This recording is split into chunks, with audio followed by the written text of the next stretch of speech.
Temos, nesses dias, procurado refletir sobre o reino de Deus. E nossa intenção é que a gente possa refletir sobre o nosso papel como súditos do reino aqui na nossa realidade. Vivendo no Brasil que vivemos hoje, em pleno século XXI, com todos os desdobramentos históricos que nós conhecemos, desde tempos passados, né? Um dia conversando com alunos sobre história do Brasil, eu disse, olha, na verdade, a meu ver, a história do Brasil começa em 1808, porque antes era uma colônia, e colônia praticamente não tem história. Mas a história começa então quando o Dom João VI vem para o Brasil, fugindo então de Napoleão, e aqui instaura o chamado Primeiro Império.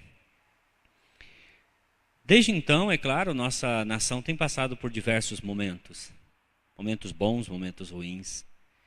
E hoje vivemos um momento singular em muitos aspectos, e todos concordam com isso. E como cristãos, como súditos do reino, como brasileiros, como paulistas, valinhenses, cabe a nós exercer a nossa cidadania. O exercício da cidadania, a possibilidade de você votar, é um privilégio que foi alcançado a muito custo, com muito sangue. Então honre esse privilégio. Há lugares onde as pessoas não escolhem seus governantes e eles, em muitos casos, estão debaixo de grande tirania e muito sofrimento. Temos esse privilégio, louvemos a Deus por ele e procuremos fazer o melhor uso possível. Sejamos cidadãos conscientes que votam de acordo com a sua consciência, não de acordo com o que a gente acha ou a última pesquisa do Ibope, no sentido de parece que isso aqui é bom, parece que lá, mas consciência acima de tudo, cidadãos do reino de Deus, representando aqui a nossa nação, votando, aquela pessoa em quem você vai votar, você está passando para ela uma procuração para agir em seu nome. Você, com certeza, não passaria uma procuração para alguém que iria fazer mau uso dos seus pertences. Eu acho que não, né? Você não passaria a procuração para alguém que iria, de alguma maneira, prejudicar sua família. Creio que não, né? Então, sejamos conscientes nisso também. Abre a sua Bíblia em Lucas, capítulo 13, o versos 18 a 21.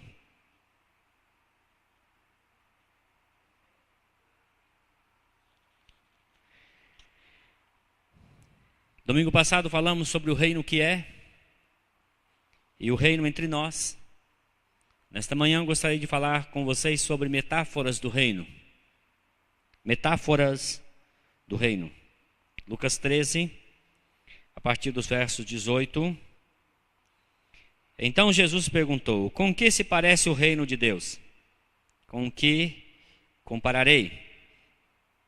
É como um grão de mostarda que um homem semeou em sua horta. Ele cresceu e se tornou uma árvore, e as aves do céu fizeram ninhos em seus ramos. Mais uma vez ele perguntou: com que compararei o reino de Deus? É como um fermento, com a mulher misturou com uma grande quantidade de farinha, e toda a massa ficou fermentada. Amém? Jesus, na sua fala com os discípulos, ele em inúmeras ocasiões usou metáforas. E o que são metáforas?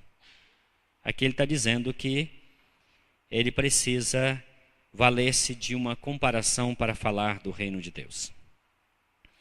A metáfora é uma figura de linguagem. É quando eu quero falar alguma coisa e, ao usar a linguagem literal, eu não vou conseguir transmitir aquela verdade. Então, o artifício que eu posso usar para a minha comunicação se tornar mais clara, eu falo em termos de metáforas. Eu gosto de metáforas. E Jesus também gostava muito de metáforas. As metáforas são figuras de linguagem que fazem parte de um grupo maior chamado símiles. Não ajudou, né? Símiles, na verdade, são comparações.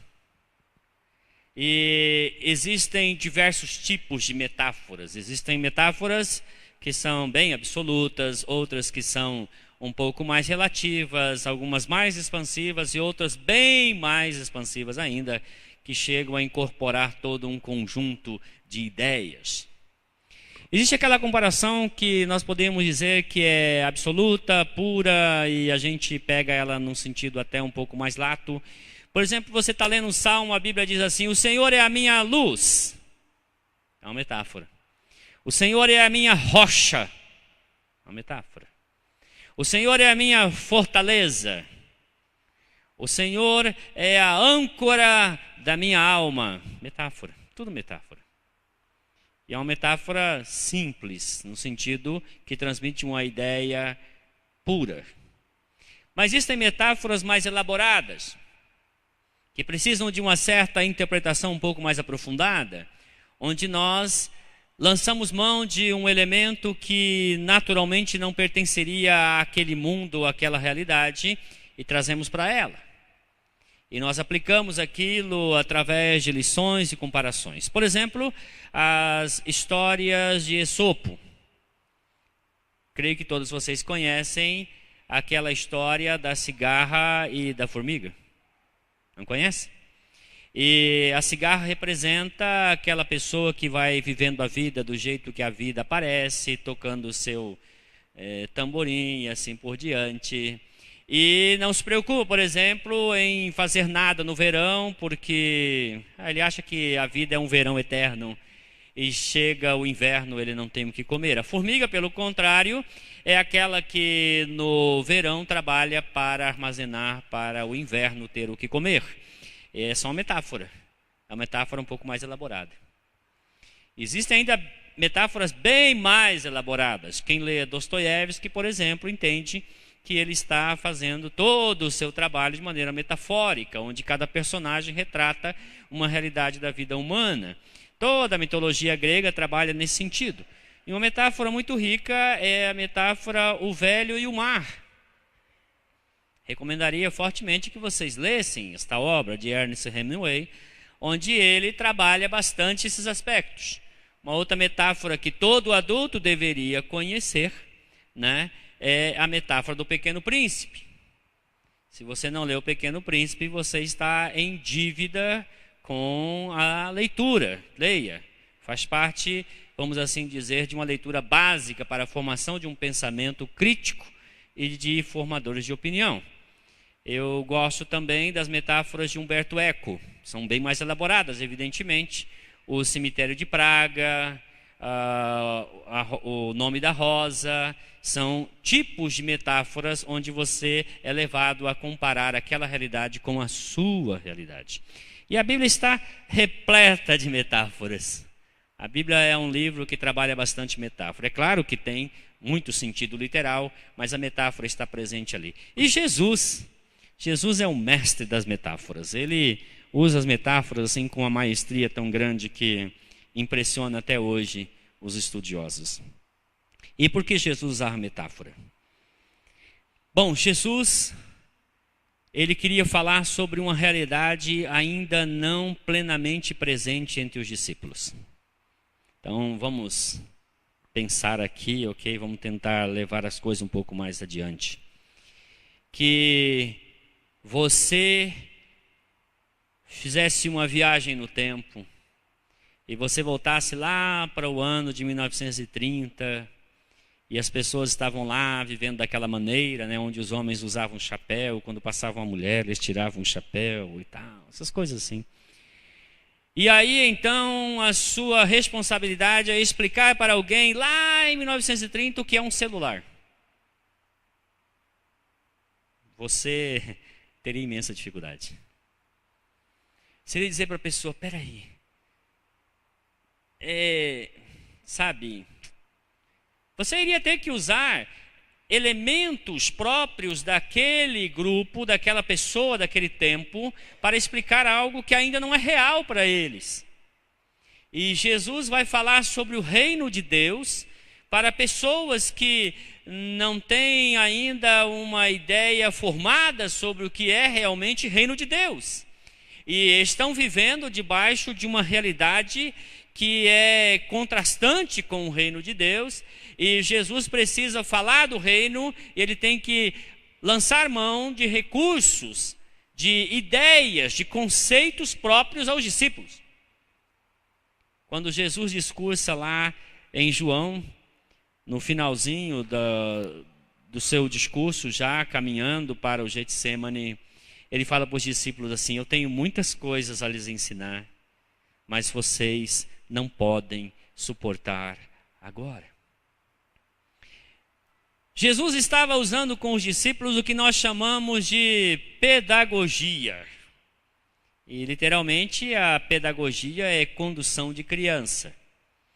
Então, para que eles pudessem entender, é como se Jesus, na sua estatura de homem perfeito, fizesse literalmente isso: agachasse para poder falar à altura, para que os discípulos compreendessem como crianças, que você tem que explicar um conceito que é elaborado para você, mas eles não entendem. Por isso Jesus usa metáforas. E as metáforas de Jesus são de diversas qualidades. Quero ressaltar alguns tipos. Primeiro, Jesus usou muitas metáforas festivas. Jesus gostava de festa, viu, irmãos? Jesus era uma pessoa festeira. Ele atrapalhava os velórios, mas ele participava das festas. Quando ele chegava no velório, acabava o velório, virava festa. Mas quando ele chegava na festa, ele era festeiro, e os fariseus reclamaram disso. Jesus usou algumas metáforas festivas. Por exemplo, ele conta que o reino de Deus é semelhante a um homem que fez as bodas de seu filho. Festa. Noutra ocasião ele falou assim: olha, o reino de Deus é como se 10 virgens fossem se casar. Festa. Noutra ocasião ele fala assim: olha, o reino de Deus é como um grande banquete que um homem resolveu dar e chamou os diversos convidados. Festa. Em outras ocasiões ele reforça essa ideia. Mas Jesus também lançava a mão de atividades agrícolas, atividades agropastoris. E ele fala assim: o reino de Deus é como um homem que saiu semeando a sua semente no campo. Eles sabiam o que era semear semente no campo. Noutra ocasião Jesus disse: é como um homem que lança a boa semente em seu campo, o trigo, mas vindo à noite o inimigo semeia joio. Atividade agrícola. Noutra ocasião ele diz assim: olha, o reino de Deus é como um grão de mostarda que cai na terra, germina e se torna um arbusto, e as aves dos céus se aninham nela. São atividades agrícolas. Aqui nesse texto que nós lemos, ele faz alusão a uma atividade doméstica. O reino de Deus é como se uma mulher pegasse o fermento e adicionasse a sua massa, e ela não sabe como, mas a massa cresce. A massa se desenvolve. Fala da sutilidade, da sutileza do reino de Deus. Mas também Jesus lança mão de algumas atividades, nós poderíamos chamar de atividades comerciais. Os discípulos viviam numa realidade comercial, também agrícola, pastoril, comercial. As relações humanas são bem trabalhadas por Jesus em suas metáforas. Jesus fala, por exemplo, que o reino de Deus é como um tesouro que estava escondido e foi encontrado, e o homem que o encontra vai, vende tudo o que tem, compra o tesouro e se apropria dele. Ele disse que o reino de Deus é como um homem que encontra pérolas preciosas, e dado o seu valor, ele vai, vende tudo o que tem e compra essas pérolas para si. Também ele fala que o reino de Deus é como uma rede que o pescador lança ao mar, e ele traz peixes. E ao trazer peixes, ele que vai comercializar esses peixes, ele escolhe os bons, retendo-os, e os maus, ou seja, aqueles que não são comerciáveis, ele devolve e joga fora, coloca de volta no mar, faz algum outro uso que não o comercial. Jesus disse que o reino de Deus também é como se um credor fosse ajustar contas com seus devedores e encontra um que lhe deve muito, a chamada parábola do credor incompassivo. Outra ocasião falaremos sobre isso. Também Jesus fala que o reino de Deus é como um homem que saiu para contratar trabalhadores para a sua vinha.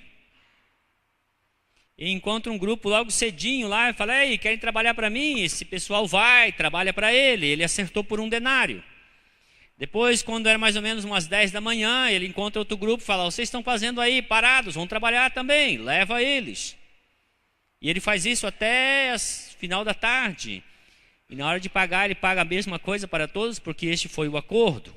Jesus aplica essa história, noutra ocasião teremos oportunidade de falar. E a última, Jesus fala que o reino de Deus é como se um homem saísse e distribuísse talentos. A um ele entrega 5, a outro ele entrega 2, a outro a 1. E aí então, chega na hora, ele pede o retorno. Esta será uma das parábolas que vamos analisar nesta manhã. Quero propor para que nós pensemos sobre o reino de Deus, olhar com vocês 4 parábolas. A primeira delas, eu quero ressaltar uma lição. Eu sei que cada parábola, dada a sua amplidão, a poder você aplicar diversas coisas ali, porque Jesus ensinava de uma maneira muito ampla, e cada vez que você lê o texto, um novo sentido é captado, é percebido ali, porque Jesus é muito criterioso a usar as palavras. Mas eu quero enfatizar algumas palavras. A primeira metáfora que eu quero falar com vocês nesta noite é sobre um grande banquete. Lucas capítulo 14. Você que estava com a sua Bíblia aberta ainda, nós estamos só avançando um capítulo. Lucas 14, a começar no verso 15. Jesus nos conta uma parábola chamada a parábola do grande banquete. O que nos diz esta parábola? Leiamos Lucas 14, a partir do versículo 15. Ao ouvir isso, um dos que estavam à mesa com ele disse: feliz aquele que comer do banquete do reino de Deus. Jesus respondeu: certo homem estava preparando um grande banquete e convidou muitas pessoas. Na hora de começar, enviou seu servo para dizer aos que haviam sido convidados: venham, pois tudo já está pronto. Mas eles começaram um por um a apresentar desculpas. O primeiro disse: eu acabei de comprar uma propriedade e preciso ir vê-la, por favor, desculpe-me. E o outro disse: acabei de comprar 5 juntas de bois, estou indo experimentá-las, por favor, desculpe-me. Ainda outro disse: acabo de me casar, por isso não posso ir. O servo voltou e relatou isso ao seu senhor. Então o dono da casa irou-se e ordenou ao seu servo: vá rapidamente às ruas e becos da cidade, traga os pobres, os aleijados, os cegos e os mancos. E disse o servo: o que o Senhor ordenou foi feito, ainda há lugar. Então o Senhor disse ao servo: vá pelos caminhos e valados, obrigue-os a entrar para que a minha casa fique cheia. Eu lhes digo, nenhum daqueles que foram convidados provará do meu banquete. Antes de mais nada, essa parábola é uma parábola confrontativa. Jesus está confrontando a rejeição dos judeus contemporâneos dele em relação à mensagem do Evangelho. Estes que são convidados, em primeiro lugar, são os judeus, a quem a mensagem do reino já havia sido transmitida por alguns séculos antes do próprio Cristo vir a eles. E Jesus é esse que vai lá e avisa: o banquete está pronto, é só vir. Mas aí Jesus diz que eles começaram com desculpas, né? As mais farrapadas possíveis. A primeira dela é que a pessoa agora está ocupada com um afazer que ele não tomou o devido cuidado de fazer anteriormente. Eu comprei um campo, eu preciso lá ver, quer dizer, eu comprei sem ver. O outro diz: olha, eu comprei 5 juntas de bois, eu tenho que ir prová-las. 5 juntas, gente. Este homem é um animal. Ele trabalha mais que uma besta. E não dá para provar essas juntas depois? E o outro foi muito claro: minha mulher não deixa. Já falou logo. Minha mulher caçou meu alvará, né? Tá cantando aquele pagode que diz posso não, minha mulher não deixa não, e é isso mesmo. Ficou por isso. Essas desculpas esfarrapadas, Jesus disse que são exatamente as mesmas apresentadas pelos seus contemporâneos. Mas vejam vocês, quando você é convidado para uma festa, a pessoa que o convida está assumindo para si, salvo algumas exceções, evidentemente, a despesa da festa, não é verdade?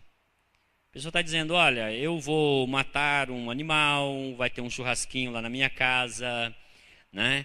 E você é o meu convidado, venha, é só vir e comer, participar, estar conosco, nos alegrar, é aniversário do meu filho, é o casamento da minha filha, venha, participe, você é meu convidado. O reino de Deus possui uma natureza gratuita. Ninguém, absolutamente ninguém, deve pagar um só centavo para entrar no reino de Deus. Jesus veio dizer para eles, olha, aquele convite que Moisés, que os profetas, que os salmos fizeram para vocês, eu vim dizer assim, o banquete está pronto, venham. Vocês não precisarão enfiar a mão no bolso. Vocês não farão absolutamente nada. O reino é de vocês. Venham para o reino. E essa mensagem, através da igreja, tem ecoado pelo mundo todo. Vem. Você ainda não é súdito do reino. Você não é súdito do reino porque você não quer. O reino está absolutamente franqueado, aberto, livre, para que você venha ao reino. Qualquer pessoa que se dignificar a entrar no reino será recebida de braços abertos. Jesus está dizendo isso. Mas por que essas pessoas não vieram? É porque elas não valorizaram o reino. É porque elas acharam que as coisas que elas tinham como objetivo eram mais importantes do que participar daquela festa. Ao convidá-los, o dono da festa estava dignificando-os. E ao não aceitar o convite, eles não estavam se dignificando a participar da festa. Por isso, quando o reino é pregado, quando a mensagem do evangelho chega a um lugar, essas pessoas têm diante de si a seguinte escolha: eu já fui dignificado para entrar no reino.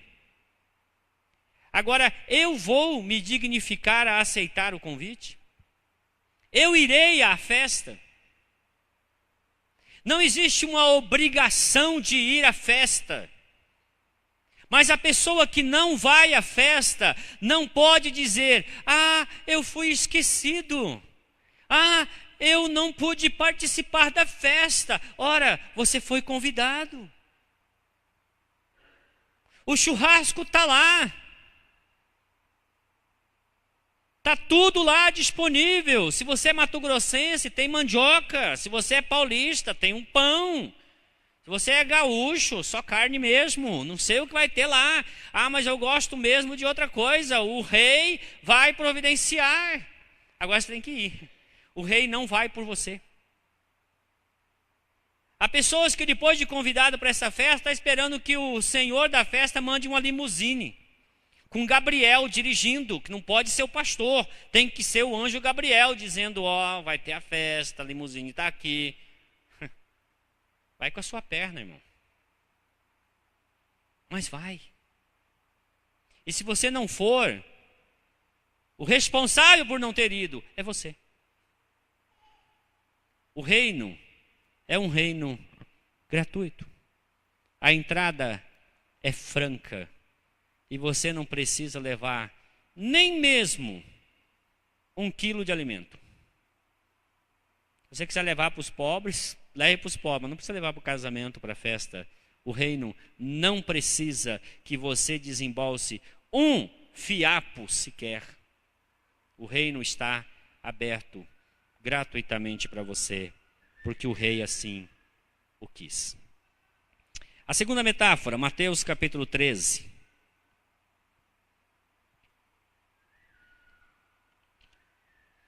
Além da gratuidade do reino,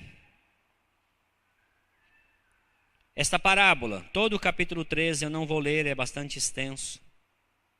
Mas desde o versículo 1 até o 23, Jesus conta uma história. Jesus fala, um certo homem saiu semeando sua semente. E se você apresentar essa história para um agricultor nos dias de hoje, ele vai dizer, semeador é doido. Ele jogou semente em qualquer lugar. O motivo é ilustrativo. Jesus está ilustrando. E o semeador sai a jogar sua semente, e a sua semente cai parte à beira do caminho. Outra entre um terreno pedregoso, uma outra parte entre os espinhos, e uma quarta parte em uma terra fértil, boa, onde dá o seu devido fruto. Com isso, Jesus estava querendo dizer que o evangelho, que é a boa semente, o evangelho do reino de Deus, que é essa semente que o semeador saiu a semear, o semeador é Jesus. Jesus estava semeando a semente do reino. Semeou lá na Galileia, semeou entre os samaritanos, semeou lá em Decápolis, semeou lá em Jerusalém. Mas essa semente não é necessariamente territorial que deve ser entendida. Estes campos é o coração daqueles que ouvem a mensagem do Evangelho. O Evangelho é pregado. A palavra de Deus é anunciada. O Espírito Santo acompanha a pregação do Evangelho. Mas o Espírito não decide por você. O pregador não te obriga. E essa é uma das belezas do reino de Deus. Você nunca poderá dizer, eu fui obrigado a entrar neste reino. Você entra se você quiser. O reino apela para o seu assentimento, para a sua aceitação, para a abertura do seu coração.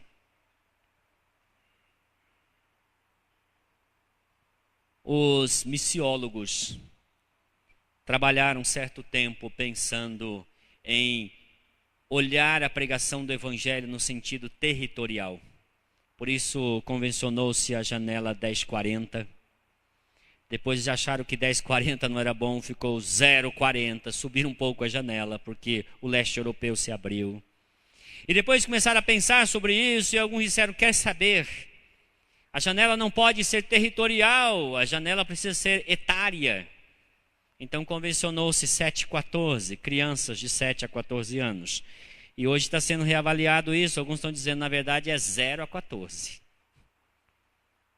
Porque a criança, desde o berço, desde o ventre da mãe, já precisa estar recebendo a mensagem do Evangelho do Reino de Deus. Mas independente dessas questões territoriais, etárias, ou seja lá o que for, o Evangelho é pregado, a mensagem do reino é levada, mas as pessoas precisam demonstrar que elas têm interesse no reino de Deus. O reino nunca é forçado, ele é gratuito, nunca é forçado, depende de cada ouvinte se ele quererá ou não receber o Evangelho em seu coração.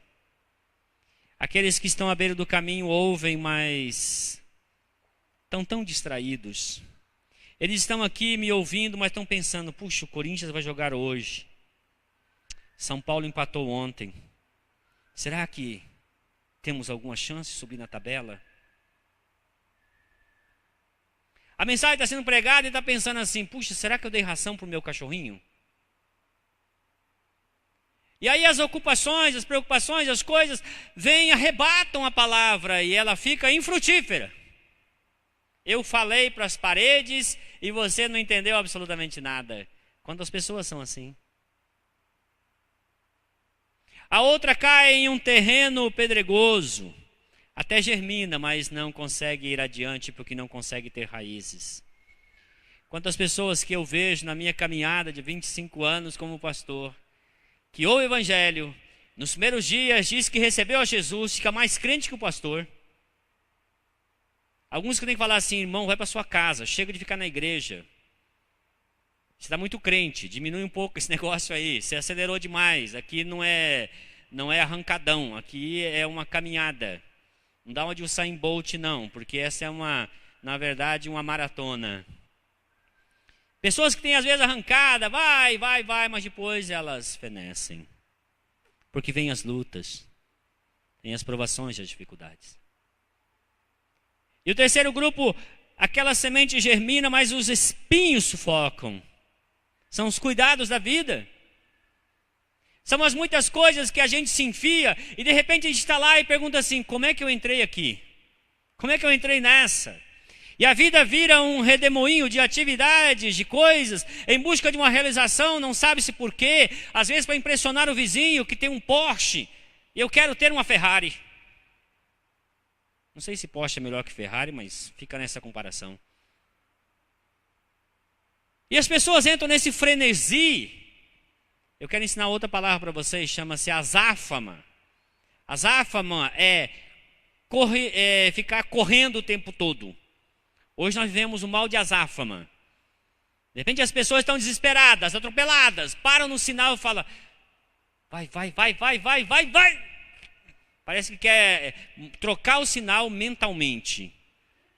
Não é verdade? Liga o computador dura 2 segundos para abrir e fala, mas está lento esse negócio, hein?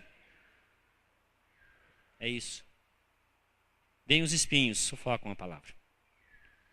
Mas o quarto campo é uma terra boa.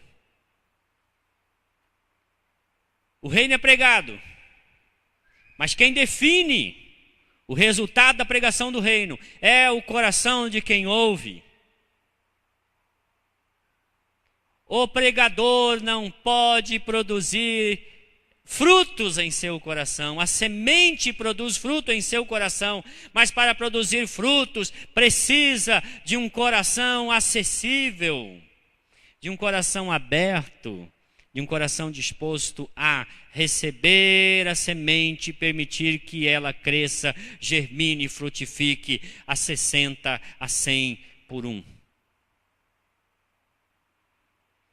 A outra parábola está em Mateus capítulo 25.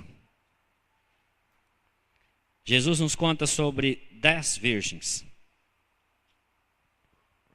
É estranho para nós hoje, 10 virgens casando-se com um noivo. Não era incomum para eles sabiam disso. Não vou ler o texto ainda, nós temos aqui o texto de 1 a 13. Vou falar em poucas palavras.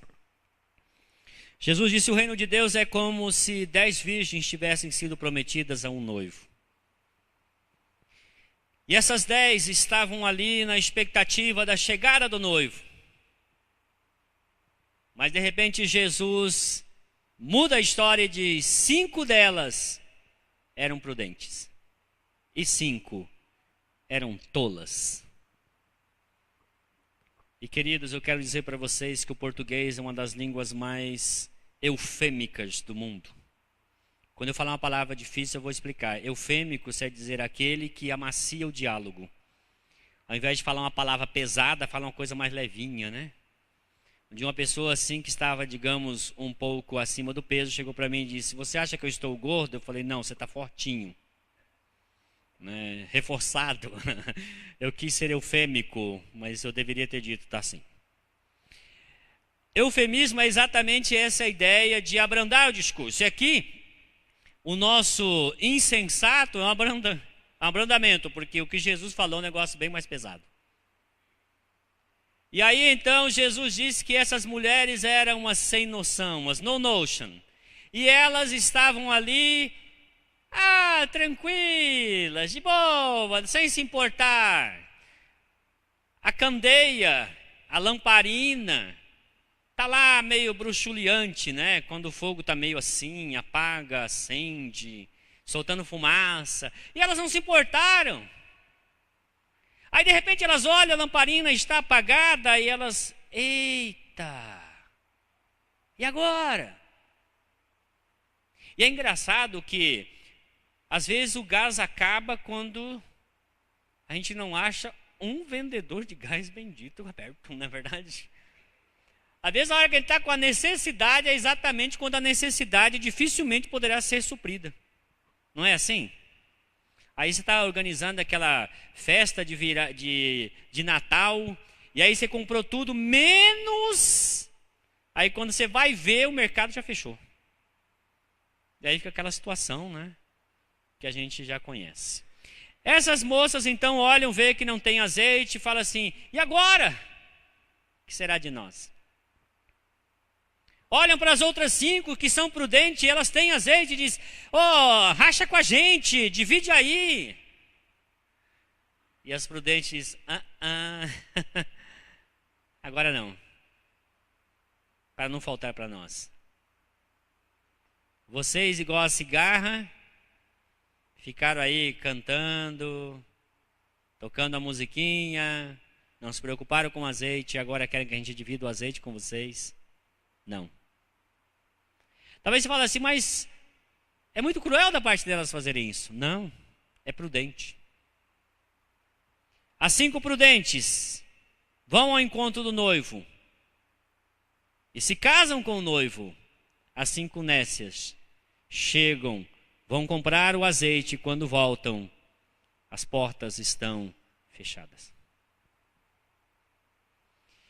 Como isso se compara ao reino de Deus? Quero que vocês saibam uma coisa, o reino é gratuito. O reino demanda que você receba ele de coração. Mas o reino também exige de você que ele seja prioridade na sua vida. Mateus capítulo 6, versículo 33, Jesus disse, busquem em primeiro lugar. A palavra grega significa em primeiro lugar.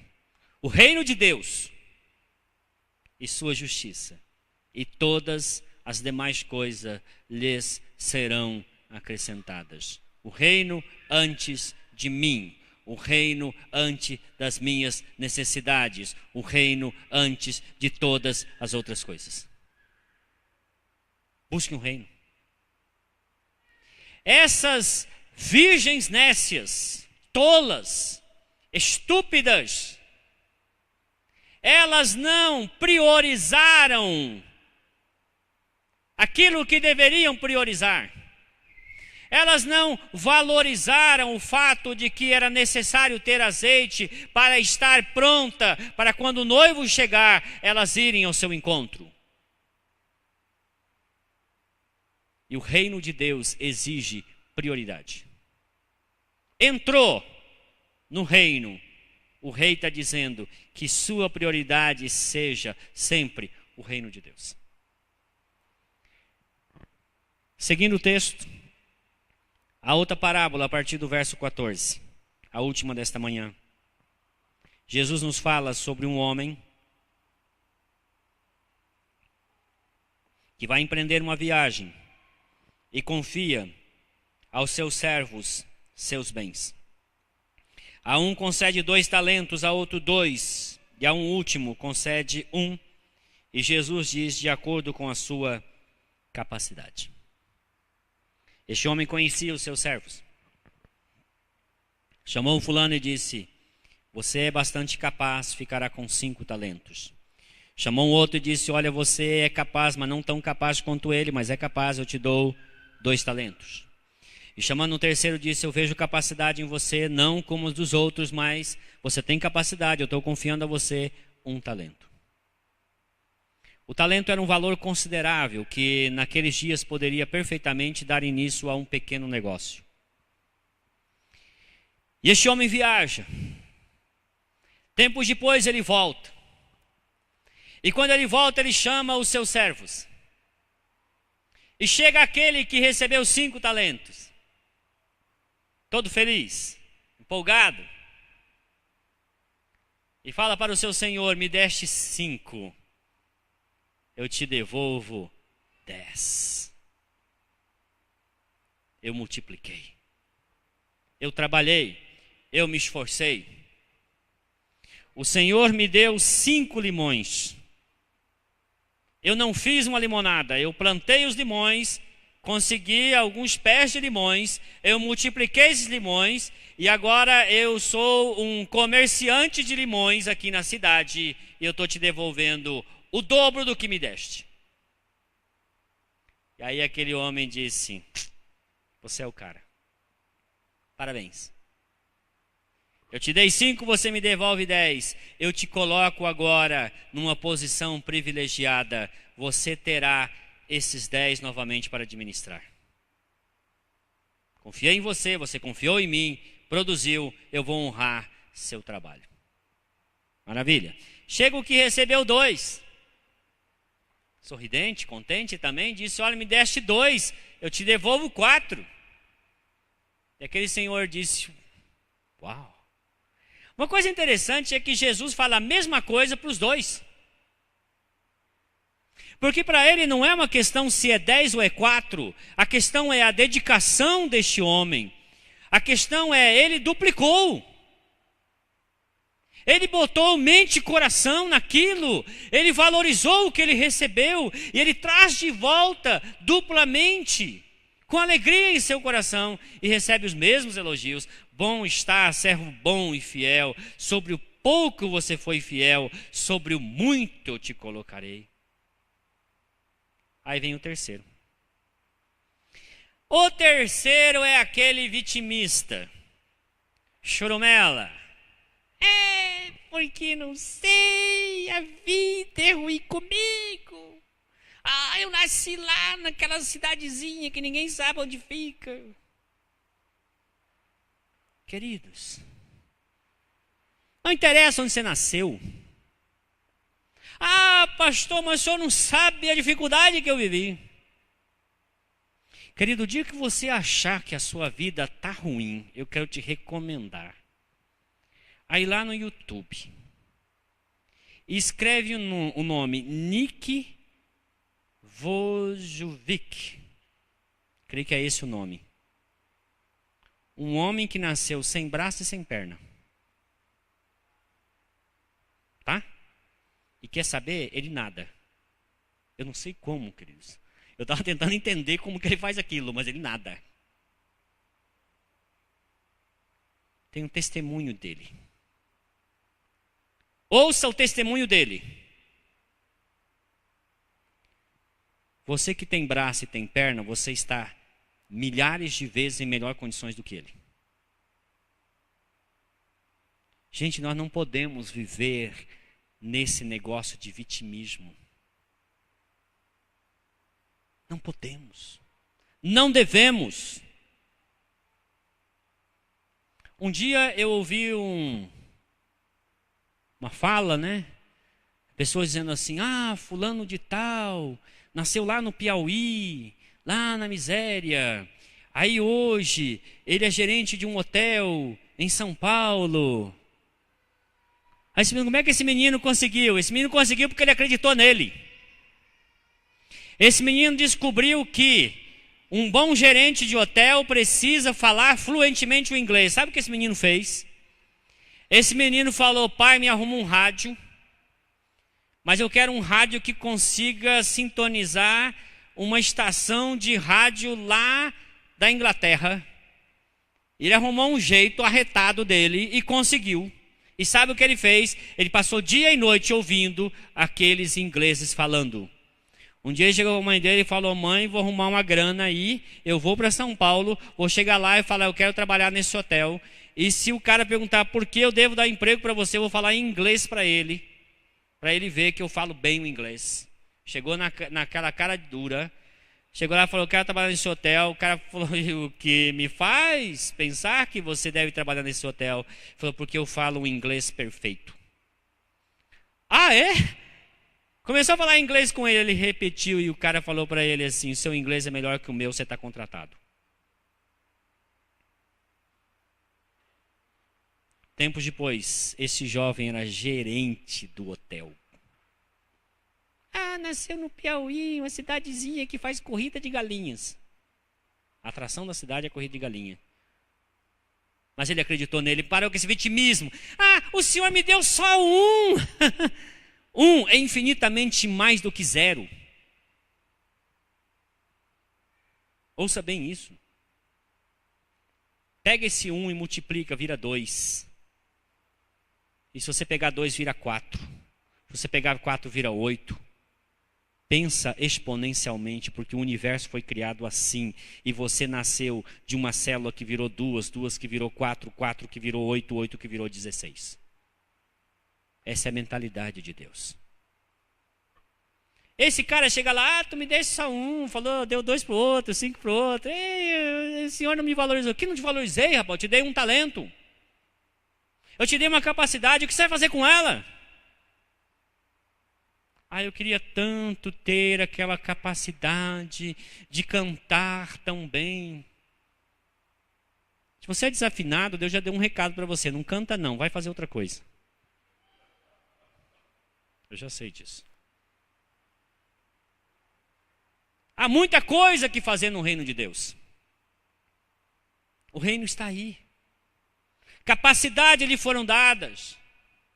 Agora, quando você recebe essas habilidades que Deus lhe dá, e você está no reino, Deus quer que você preste contas disso. Ele espera que você seja responsável pelas coisas que Ele te dá.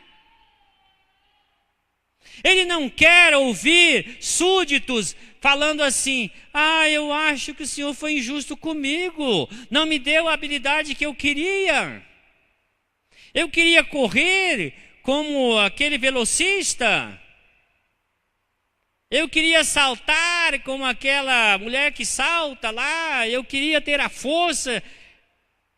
Para de querer aquilo que você não tem, valorize o que você tem. Reconheça a bênção de Deus na sua vida, faça o melhor uso dela. Porque quando nós estamos no reino, nós temos responsabilidades perante o rei. O reino é gratuito. Pode vir que a festa está pronta. Não vai faltar carne. Usando aqui a figura do churrasco. Se você é vegetariano, vai ter chuchu também. Tem chuchu grelhado. Coisa assim impressionante. Você vai amar. Tem abobrinha. Esse dia a Iraci fez uma abobrinha frita lá, não sei. Estava crocante, estava interessante.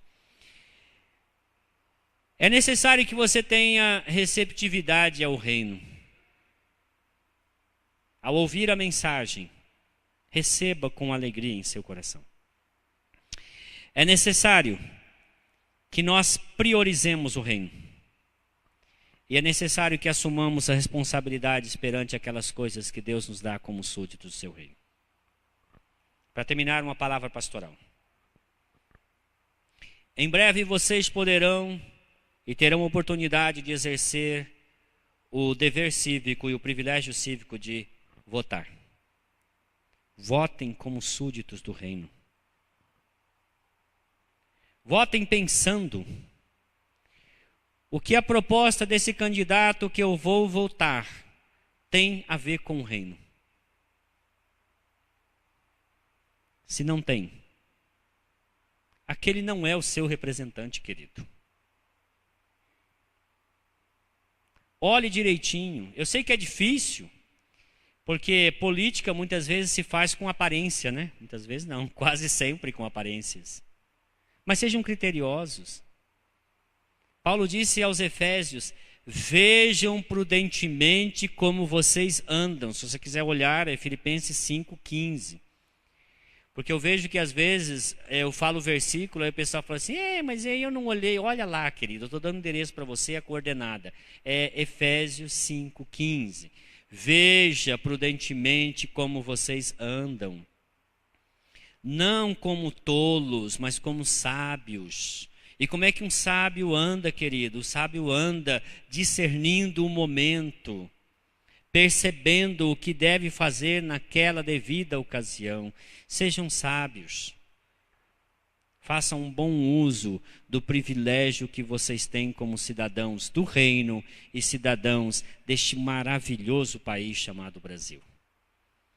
Quero terminar com uma menção a uma entrevista que vi dias atrás, parcialmente, no programa do Danilo Gentili.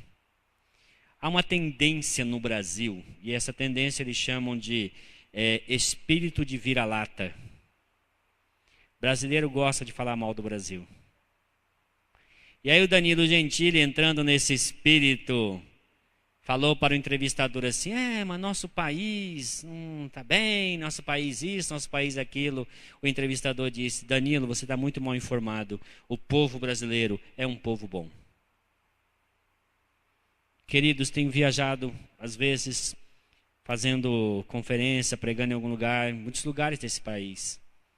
É muita gente boa, tem muita gente boa nesse Brasil. E apesar das mazelas de nossos políticos, da direita, da esquerda, do centro, do lado, da periferia, do sei lá eu onde está, esse Brasil continua bom, porque Deus é bom e tem abençoado este povo. E essa nação tão produtiva. Queridos, nós fazemos 3 colheitas. Não tem nação no mundo que faz 3 colheitas. Ouçam isso. Nós fazemos 3. Os americanos colhem uma vez. Se não colheu, perdeu. Que nação maravilhosa. O Brasil alimenta o mundo. O mundo. Ouçam bem isso. Nós não estamos alimentando a Argentina, a gente alimenta o mundo.